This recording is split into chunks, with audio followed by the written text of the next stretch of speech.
Bismillahirrahmanirrahim. Assalamualaikum warahmatullahi wabarakatuh. Apa kabar semuanya? Bapak harap dalam kondisi yang sehat dan baik ya. Masih tetap semangat belajar walaupun di masa pandemi COVID ini. Nah, ini pakai masker berembun kacamatanya maka saya buka ya. Tapi penting bagi kita, ini merupakan salah satu bentuk wujud ikhtiar kita agar kita terhindar dari yang namanya virus COVID. Jadi tetap patuhi protokol COVID-19 ya. Kita akan memulai hidup baru ya, kita akan berdamai dengan virus COVID-19 sehingga kita harus membiasakan diri kita menggunakan masker, mencuci tangan dengan bersih. Ya, dalam video kali ini kita akan mempelajari tentang hidrolisis garam, materi di kelas 11 ya sebenarnya. Nah, pada video kali ini ya di sini Bapak sudah membuat ada 7 jenis garam, senyawa garam yang sebenarnya ini sangat berkaitan dengan kehidupan sehari-hari kalian. Cuma di sini Bapak tulis rumus molekulnya. Kalian pasti bertanya-tanya, apa sih sebenarnya ini berkaitan dengan apa? Senyawa apa ini dalam kehidupan sehari-hari? Ya, langsung saja di sini Bapak akan tunjukkan satu persatu. Ya, nomor 1 ya, kalian bisa lihat sendiri senyawanya adalah NaCl. Kalian bisa lihat gambarnya, oke. Nah, itu adalah garam dapur, di mana garam dapur itu sangat bermanfaat ya dalam kehidupan sehari-hari, baik itu ya sebagai bumbu masakan ya ataupun yang lain sebagainya ya. Kemudian nomor 2 di sini ada NaHCO3. Ya, natrium karbonat. Ya, kalian tahu sendiri natrium karbonat itu merupakan bahan dasar untuk pengembang kue atau soda kue ya. Dalam pembuatan kue atau roti ini sangat berperan sekali. Jadi kalian harus tahu ini ternyata adalah garam yang merupakan hasil dari hidrolisis garam ya. Kemudian yang ketiga di sini ada NaNO2 atau yang disebut dengan natrium nitrit. Natrium nitrit itu biasanya dipakai atau digunakan untuk pengawet daging. Ya, ini natrium nitrit. Kalian bisa lihat gambarnya sendiri. Kemudian yang keempat, di sini ada C6H5CONA atau yang disebut dengan natrium benzoat. Kalau kalian rajin ya beli jajanan atau makanan atau minuman, pasti di komposisinya itu ada yang disebut dengan natrium benzoat. Nah, natrium benzoat inilah dia senyawanya. Ini merupakan senyawa garam ya. Ini merupakan pengawet makanan dan minuman. Yang berikutnya kita beralih ke CaSO4 2H2O. Ini merupakan kalsium sulfat yang fungsinya sebagai gips ya. Jadi ini garam, gips untuk biasanya kalau kita patah tulang ya, biasanya seperti di semen menggunakan gips. Nah, ini dia senyawa garamnya, yaitu CaSO4 2H2O. Nah, ini merupakan senyawa garam. Berikutnya di sini ada banyak ya. Bapak satu paketkan semuanya. Di sini ada kalium nitrit, kalium nitrat, natrium nitrat, amonium sulfat, amonium nitrat, dan amonium fosfat. Ini semua adalah garam-garam yang berfungsi sebagai pupuk ya di dalam bidang pertanian. Pupuk pertanian ini digunakan sebagai pupuk pertanian. Dan yang terakhir di sini ada contohnya yaitu CuSO4 dan FeSO4. Nah, ini adalah garam yang digunakan sebagai pestisida tanaman ya. Di sini ada tembaga sulfat, tembaga 2 sulfat dan besi 2 sulfat. Ini biasanya berfungsi sebagai pestisida. Nah, ini merupakan contoh senyawa dari hidrolisis garam. Jadi kalian tidak salah ya, kalian mau jadi apapun nantinya, ini sangat bermanfaat bagi hidup kalian dan kalian penting harus tahu untuk kedepannya apa sih sebenarnya hidrolisis garam itu. Oke, kita ikuti berikutnya. Baik, kita akan lanjut mengenai tentang hidrolisis garam. Nah, kita harus tahu apa pengertian hidrolisis garam. Nah, simpelnya, sederhana sekali, hidrolisis garam itu adalah reaksi ion lemah dari garam dengan air. Hidro itu sebenarnya air ya, lisis itu artinya pecah atau penguraian, di mana reaksi kimia yang terjadi diuraikan oleh air. Itu sebenarnya pengertian secara umumnya. Cuman untuk memudahkan kalian dalam memahami hidrolisis garam, di sini saya sudah menjelaskan bahwasanya reaksi ion lemah dari garam dengan air. Jadi nanti kita harus kenal mana yang ion lemah, mana yang ion kuat. Sehingga kita tahu mana nanti yang akan mengalami reaksi hidrolisis.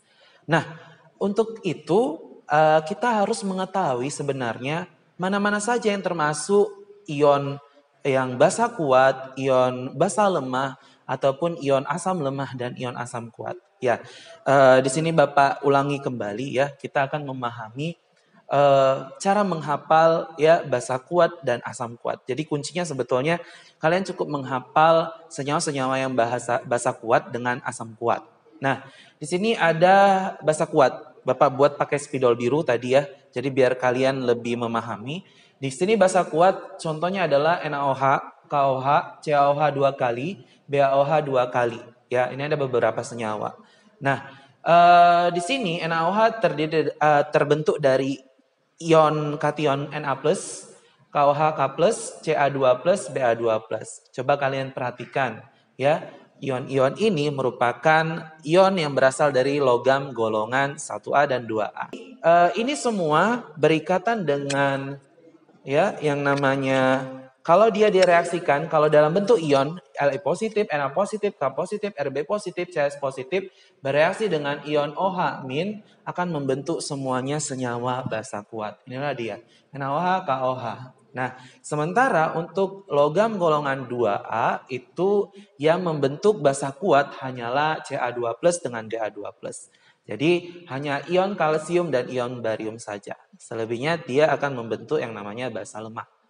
Oke, bisa ya diikuti. Kemudian untuk asam kuat, nah asam kuat ini sejauh ini cuman hanya ini saja yang asam kuat ya. Kalau ada yang lain, kalau untuk di tingkat SMA mungkin hanya ini yang sangat penting untuk kalian pahami. Nah, di sini ada HCl, HBr, HI, HNO3, H2SO4, HClO4. Ada asam klorida, asam bromida, asam iodida, asam nitrat, asam sulfat, dan asam klorat. Ya, di sini ada anionnya. Ingat, kalau basa itu semuanya akan berikatan dengan OH negatif atau anion hidroksida. Sementara kalau asam akan berikatan dengan kation H+, ya, kation asam. Nah, di sini ada Cl, Bri, NO3, SO4 2-, kemudian ada ClO4 ya, negatif. Di sini ya, Bapak akan mengajari bagaimana cara menghafalnya ya. Jadi kalau di kimia itu ada yang namanya jembatan keledainya ya, memudahkan kita untuk menghafalnya. Celana baru Ida nomor 3 disulap ya, sulap SO4 ini sulap menjadi celana nomor 4. Kalau ditulis ya, oke. Celana baru Ida nomor 3 disulap menjadi celana nomor 4. Ya, celana mudanya ya. Celana baru Ida nomor 3 disulap menjadi celana nomor 4. Jadi ingat dulu, pahami dulu basa kuatnya yang mana, ya, asam kuatnya yang mana, ion-ion yang kuatnya jangan dilupakan, ya. Karena ini akan berpengaruh nanti untuk reaksi hidrolisis yang kedua, yang berikutnya. Oke, kita lanjut yang berikutnya. Baik, di bagian ini Bapak akan menampilkan tabel anion dan tabel kation, di mana yang ada checklistnya nanti itu merupakan kation-kation dan anion-anion yang kuat, ya. Sementara yang tidak ada checklistnya itu merupakan anion yang lemah. Kalian bisa men-screen capture-nya, kemudian memindahkan di buku catatan, dan nanti itu membantu sekali untuk mengerjakan bagaimana reaksi hidrolisis ya. Ini Bapak tampilkan tabel anion dan kationnya. Silakan kalian screen capture dan amati. Baik, kita lanjut yang berikutnya. Baik, materi kita selanjutnya yaitu tentang reaksi hidrolisis. Nah, di reaksi hidrolisis ini kalian akan lebih memahami bagaimana kita mengenali garam tersebut. Nah, selama ini garam itu ya persepsinya adalah pH-nya netral 7. Nah, garam tidak selamanya pH-nya netral. Di hidrolisis garam ini kita akan menjumpai garam yang nanti pH-nya akan bersifat asam ataupun basa. Ya, nah di sini ada jenisnya hidrolisis parsial dan hidrolisis total. Kalau hidrolisis parsial ya dan total itu nanti pH-nya yang hasil akhirnya akan bersifat asam ataupun basa, tergantung ion yang akan bereaksi nanti. Sementara kalau garam yang tidak terhidrolisis itulah yang disebut biasanya nanti pH-nya netral ya, 7. Nah, di sini saya sudah membuat 3 jenis senyawa, kita akan coba mengerjakan bagaimana reaksi hidrolisisnya. Nah, untuk yang pertama, KCl kita langsung ionkan, itu terion menjadi K+ dengan Cl negatif. Semua sudah sama ya, sebelah kiri jumlah atomnya 1, sama kanan juga 1, Cl juga 1, Cl juga 1, sehingga ini sudah setara. Nah, kalau kita lihat K positif itu merupakan ya kation kuat ya, kation dari basa kuat, sementara Cl juga dari anion asam kuat. Sehingga di sini tidak ada yang terhidrolisis. Maka ketika dia bereaksi dengan air ya, air H2O, dia tidak akan terhidrolisis. Dan begitu juga dengan Cl negatif, dia juga tidak akan di sini H2O ya, dia juga tidak akan terhidrolisis. Nah, sehingga kesimpulannya apa? Kesimpulannya pH dari garam KCl ini akan bersifat netral atau kalau dalam angka itu pH netral berkisar antara 7 ya. Nah, berikutnya di sini ada K3PO4. Oke, langsung saja kita ionkan. K3PO4 itu akan terion menjadi H positif ditambah PO4 3 negatif ya, anion satu paket, anion poliatomik. Nah, di sini kita lihat kayaknya ada satu, cuman di sini ada 3. Maka kita harus setarakan persamaan reaksi ini dengan cara menambah koefisiennya menjadi 3. Nah, kita lihat kita analisis ya berdasarkan tabel yang sudah saya sajikan tadi, maka K di sini adalah merupakan kation basa kuat, sementara PO4 3 negatif merupakan anion asam lemah ya. Ini lemah sehingga nanti akan ada yang terhidrolisis di sini. Nah, kita coba buat reaksi hidrolisisnya untuk K, tetapi kita buatnya K positif ditambah H2O itu tidak terhidrolisis. Nah, sementara PO4 3 negatif, PO4 3 negatif kita reaksikan dengan H2O. Nah, di sini kalian jangan bingung ya. Di sini H2O itu ya terdiri dari dua ion. Ada ion asam di sini H positif dan juga ada ion basa. Ion basa kita tahu semua adalah OH negatif. Nah, sekarang ini adalah anion yang bermuatan negatif, 3 negatif sehingga dia harus berpasangan dengan yang positif. Nah, maka dia akan bereaksi dengan yang positif yaitu H+. Maka akan terbentuk nanti senyawa H3PO4. H3PO4. Kemudian sisanya siapa? Sisanya adalah OH negatif ya. Jadi sisanya inilah yang nanti akan menunjukkan pH dari garam tersebut. Nah, kita lihat di sini adalah OH negatif. OH itu cenderung identik dengan yang namanya basa. Maka pH-nya nanti sama dengan ya basa.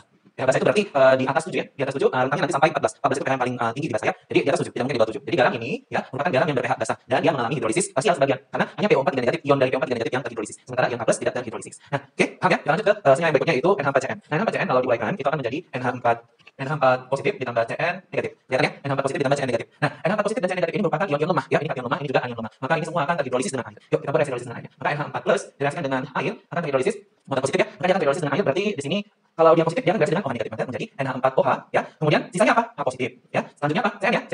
Cn negatifnya akan bereaksi dengan H2O. Karena di sini negatif, maka dia akan cenderung bereaksi dengan siapa? Si H+. Maka dia akan membentuk HCN ditambah dengan OH negatif. Maka nanti sifatnya apa, Pak? Di sini ada asam ya, ada juga basa ya. Maka sifatnya penentuan pH-nya asam atau basa itu nanti tergantung dengan Ka atau Kg-nya ya. Nanti tergantung dengan nilai tetapan asam dan tetapan basa. Jadi inilah reaksi-reaksi hidrolisis dari ini hidrolisis tidak terhidrolisis, ini hidrolisis parsial dan ini adalah hidrolisis total. Karena dia merupakan terbentuk dari ion-ion yang lemah. Berikutnya kita akan coba ya latihan di garam-garam yang di awal tadi ya. Oke, lanjut.